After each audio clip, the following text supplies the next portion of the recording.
ध्यान की आज हम प्रैक्टिस करेंगे थोड़ी सी।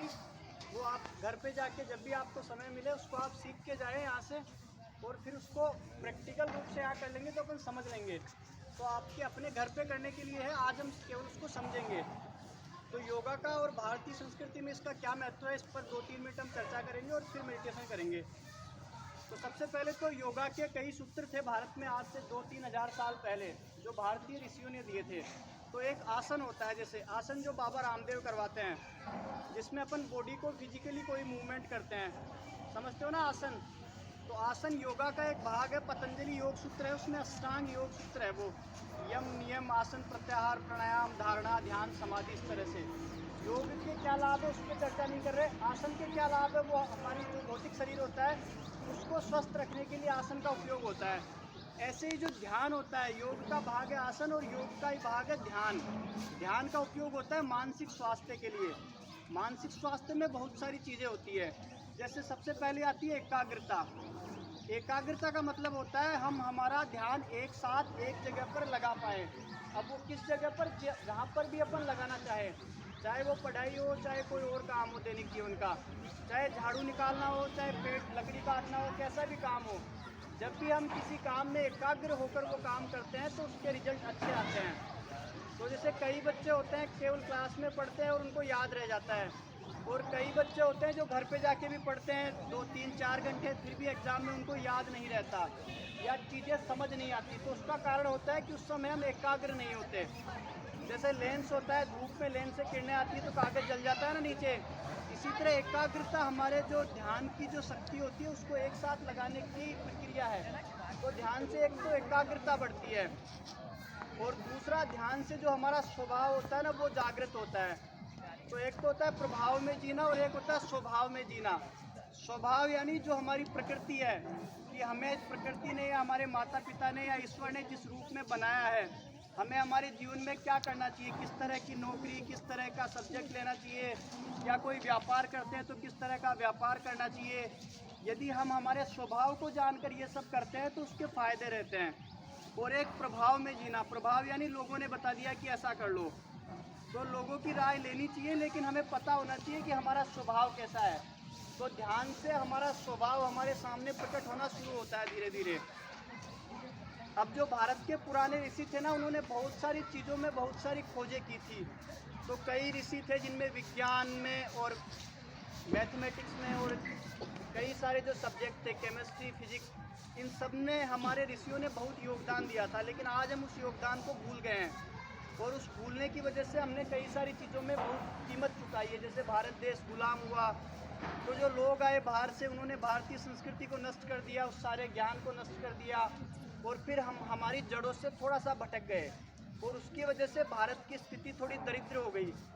तो उसमें चीज़ें बहुत सारी है, लेकिन आज हम केवल ध्यान को सीख रहे हैं, और ध्यान का प्रयोग करने के लिए हम यहाँ एकत्रित हुए हैं। तो सबसे पहले सब लोग कमर सीधी करके बैठ जाएंगे, और इस प्रक्रिया को पूरे मन से करेंगे। यहाँ केवल सीख के जाना है, फिर आप अपने घर पर इसको 30-40-50 मिनट जितना कर सको उतना आपके लिए अच्छा है। ये ध्यान मुद्रा होती है, पहली उंगली को अंगूठे के साथ एक जीरो का यहाँ पे शेप बनाना है आपको। कोहनी सीधी रखनी है, कमर सीधी रखनी है, गर्दन सामने की तरफ, और सबसे पहले अपनी श्वास को तेज गति से बाहर फेंकना है। आंखें बंद कर लेंगे और श्वास को, ये प्राणायाम है, भ्रामरी प्राणायाम है, ये भ्रामरी नहीं है, सॉरी, ये प्राणायाम का पार्ट है। इसमें अपने श्वास को तेज गति से बाहर फेंकना होता है, भस्त्रिका। तो तेज गति से श्वास को बाहर फेंके, फिर श्वास भीतर जाएगा, फिर उसको बाहर फेंके। तो इससे क्या होता है, फेफड़ों में थोड़ी ताज़ी हवा भर जाती है, जो ध्यान के लिए उपयोग में काम आती है वो।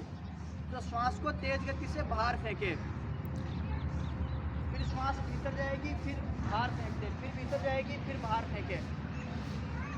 थोड़ी सी देर के लिए ये प्रयोग करना है, पूरी शक्ति लगा के पेट आपका भीतर जाए, फेफड़ों से हवा बाहर निकले तेज गति से, फिर श्वास भीतर जाए, फिर उसको बाहर फेंक दे।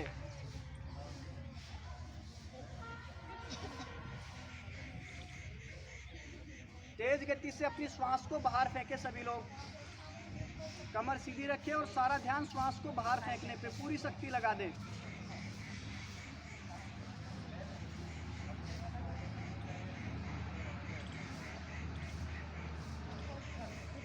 अब अपना अपना ध्यान धीरे से शिफ्ट करेंगे जो बाहर से आने वाली ध्वनियाँ हैं।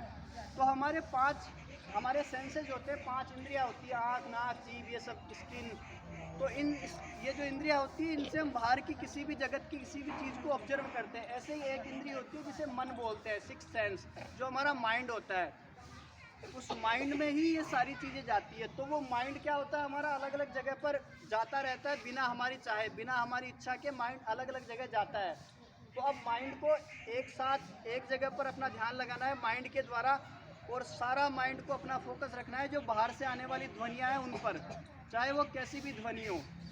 सड़क पर जाने वाली गाड़ी हो, चाहे किसी पक्षी की आवाज़ हो, चाहे मेरी आवाज़ हो, चाहे किसी अध्यापक की आवाज़ हो, चाहे किसी पड़ोसी की किसी तरह की आवाज़ हो, सारा ध्यान अपने कानों पर और इस चीज़ पर कि जो भी ध्वनियाँ हैं उनको आप पूरी तरह से सुने, और आपके मन को एकाग्र करना है इस प्रक्रिया से बाहर से आने वाली ध्वनियों पर।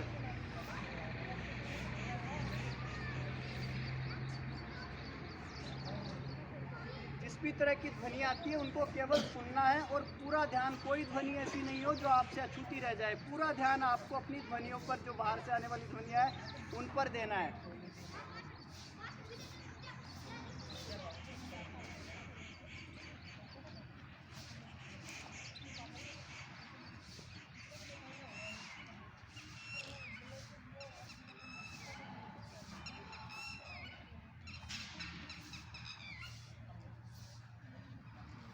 बाहर की ध्वनियों पर ध्यान देते समय हमारा मन अलग अलग जगह जाता है। हमारे मन में बहुत सारे विचार चलते हैं, भविष्य की कल्पनाएं चलती है, भूतकाल के बारे में चलता है कि कल क्या हुआ था, वर्तमान के बारे में हम कोई संकल्प करते हैं कि अब ऐसा करूँगा, विकल्प आते हैं फिर कि नहीं ऐसा करना चाहिए। तो मन को उन सब चीज़ों से हटाकर सारा ध्यान बाहर से आने वाली ध्वनियों पर लगाना है। जो भी ध्वनियाँ आ रही है आप उन सभी को सुन रहे हैं।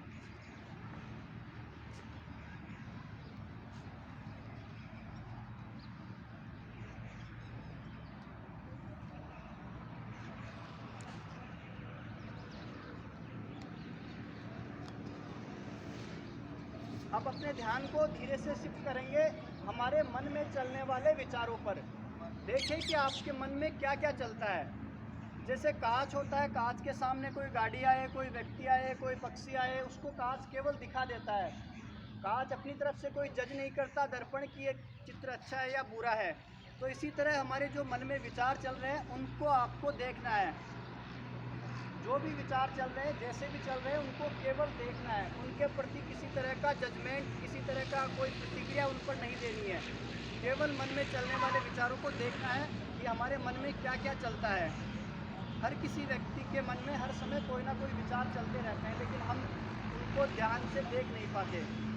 तो पूरा ध्यान हमारे मन में चलने वाले विचारों पर, जो भी विचार चले उनको शांति से केवल देखें।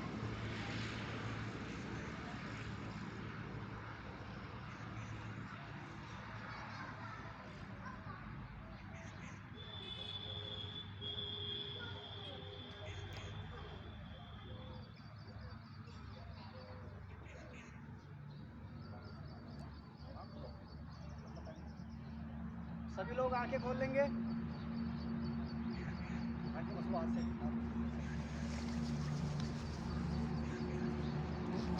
बता दो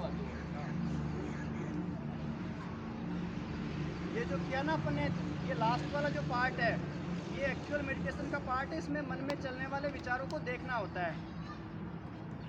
तो किसी विचार के प्रति स्टक नहीं होना। जैसे मान लो कि आपके कोई पर्सनल कोई परेशानी है, तो उस विचार को पकड़ के फिर बैठना नहीं है कि मन में चलने वाले विचार को अपन ने पकड़ लिया, उसी के बारे में सोचते रहे। लेकिन मन से जो चलता है आपके विचार में अपने आप, उनको देखना है।